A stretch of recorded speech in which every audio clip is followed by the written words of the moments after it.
Tapi sebelum dimasukkan ke liang lahat, Wak, Zudin ini melihat salah satu dari pihak keluarganya Rusman mendekat nih ke arah jenazah. Lalu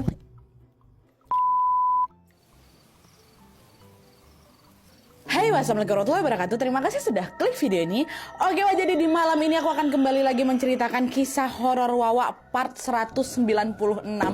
Dan malam ini aku senang kali karena ada Wawa yang menceritakan tentang urban legend dari Malaysia, Wak.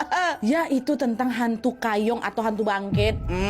Kata Wawa kita ini, Wak, sosok hantu kayong ini masih terus menghantui masyarakat Malaysia katanya. Khususnya masyarakat Sarawak sampai dengan hari ini. Dan di kisah ini, Wak, gak cuma satu orang yang diteror, satu kampung diteror sama hantu kayong nih. Nah, penasaran hantu seperti apa dia? Biar aku gak terlalu banyak spoiler, aku langsung masuk aja ke ceritanya ya. Check it out.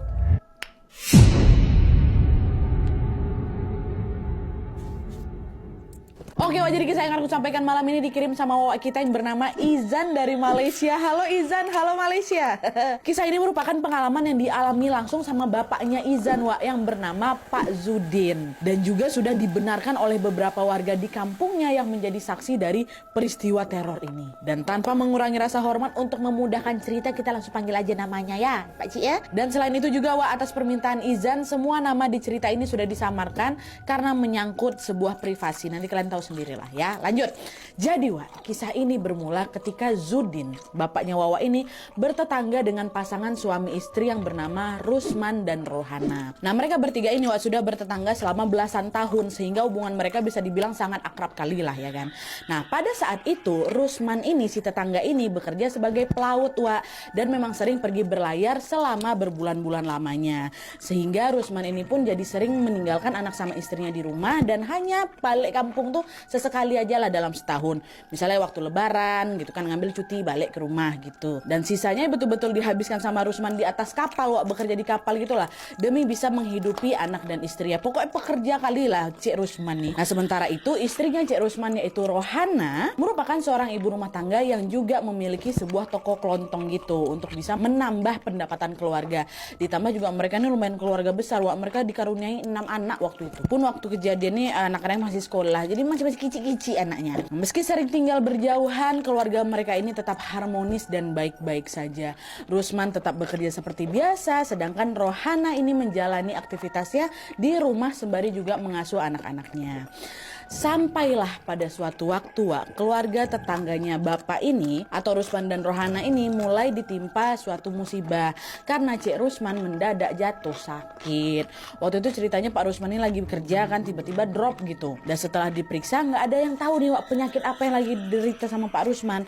Tapi yang jelas badannya yang dulunya kekar, tegap gitu kan, secara perlahan-lahan berubah menjadi kurus, kering kali karena digerogoti sama penyakit misterius ini.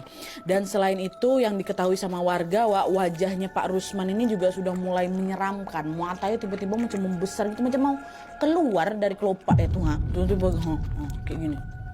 Dan seiring berjalannya waktu, Cik Rusman ini juga udah mulai sering berbicara ngelantur, Wak, hingga tidak ada satu orang pun yang paham apa yang dicakap tuh. Nah, mendapati suaminya yang sakit secara misterius kayak gitu, Rohana sang istri pun jadi khawatir lah kan.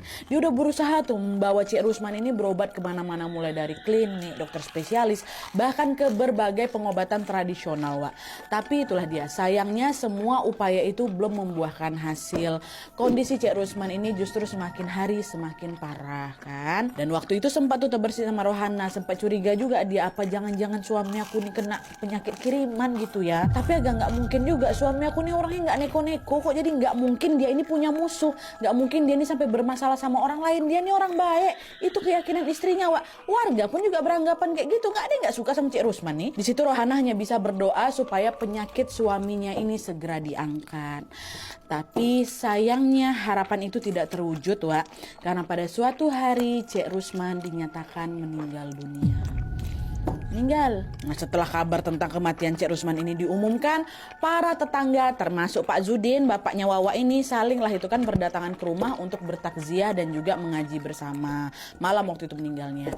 Dan selama bertakziah di situ, Wak, Cik Zudin, bapaknya Wawa ini, menyaksikan secara langsung berbagai kejanggalan yang menimpa jenazah Rusman. Ini ada kayak perpaduan FTV Hidayah juga, Wak, kayak ada rahasia ilahi, azab-azab gitu, kalian dengar lah, sumpah seram, merinding. Itulah kenapa semua identitas harus dirahasiakan di sini ya. Dengar aja lah. Nah jadi ceritanya Wak, malam itu Zudin dan beberapa tetangga lainnya pun lagi mengaji lah ini kan di samping jenazahnya Ruspan. Nah pada saat sedang membaca salah satu ayat di surat Yasin Wak, tiba-tiba mereka ini buat terkejut. Karena genteng yang ada di atas jasadnya Pak Rusman itu tiba-tiba terhempas keluar kayak gitu. Kebetulan jadi bisa kelihatan tuh gentengnya tuh. Jadi keluar kayak itu seolah-olah terkena angin kencang, padahal nggak ada angin di situ tiba-tiba dar terbangnya kayak gitu Nengok itu tetangga jadi keheranan kok bisa gentengnya kebuka padahal betulan nggak ada angin, nggak ada hujan tenang aja malam tuh. Belum sempat mencerna keanehan itu, mereka semua termasuk Pak Zudin ini kembali dikejutkan dengan sebuah suara benda jatuh yang kencang kali dari atas, dari genteng debrak gitu. Karena penasaran beberapa orang ngecek lah kan ke sudut-sudut rumah ke atas itu mencari benda apa yang jatuh, tapi itu dicari nggak ada apa-apa Dah mereka pun mencoba mengabaikan hal itu, balik lagi lah ngaji ya kan. Dah lah nggak ada apa-apa, kuping kita aja nih kayaknya lagi bermasalah kata mereka. Nah pas mereka lanjut lagi baca Yasin untuk